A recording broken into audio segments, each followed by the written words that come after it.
assignments, doubts, exams. We have got you back.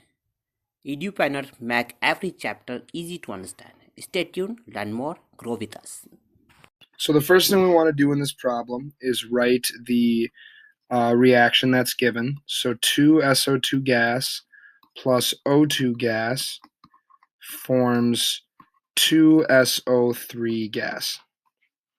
And so now we can set up an ice table to find the equilibrium concentrations of all of these pressures because we're given that we have 3.00 atmospheres of SO2 and 1.00 atmospheres of O2, and then we start out with 0 atmospheres of our product. And so once we have the equilibrium concentrations, we can calculate Kp and then eventually Kt.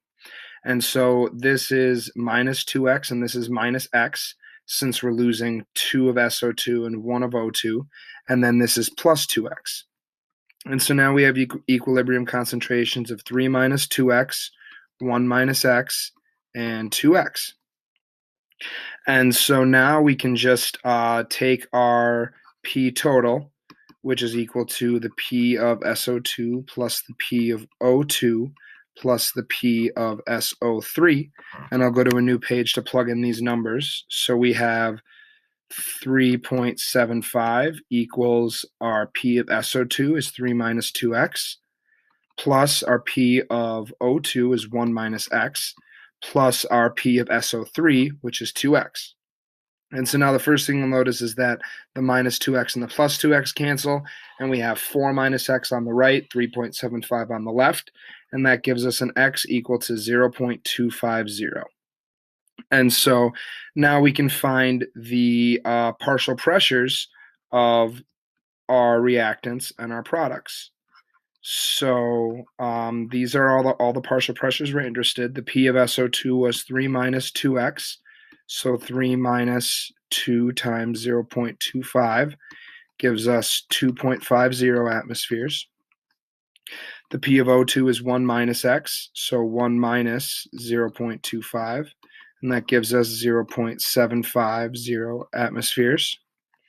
And then the P of SO3 is 2x, so 2 times 0.25, so 0.500 atmospheres. And I've just kept 3 sig figs for all of these. And so now that we have that, we can use our Kp equation, which is equal to the pressure of SO3 squared over the pressure of SO2 squared times the pressure of O2. And so if we plug in our values there, we have 0.5 squared over 2.5 squared times 0.75, and that gives us a Kp of 0.0533. And so this is Kp, and the question wants Kc, and so we have to convert these.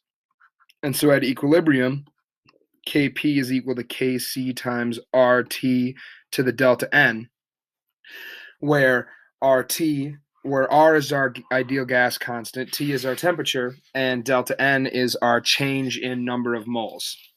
And so we can rearrange this to solve for Kc, so that's just Kp over RT to the delta N, and plug in our values here. We just calculated our Kp to be 0.0533, and then we divide that by our R value of 0.0821 and our temperature of 300 Kelvin, which is the same as the 27 Celsius that's given, and then take this whole bottom part to the 2 minus 3, which is equal to -1. And that's because we have 2 moles of product and 3 moles of reactant.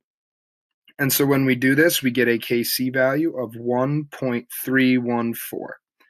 And so that is the final answer and our value for Kc.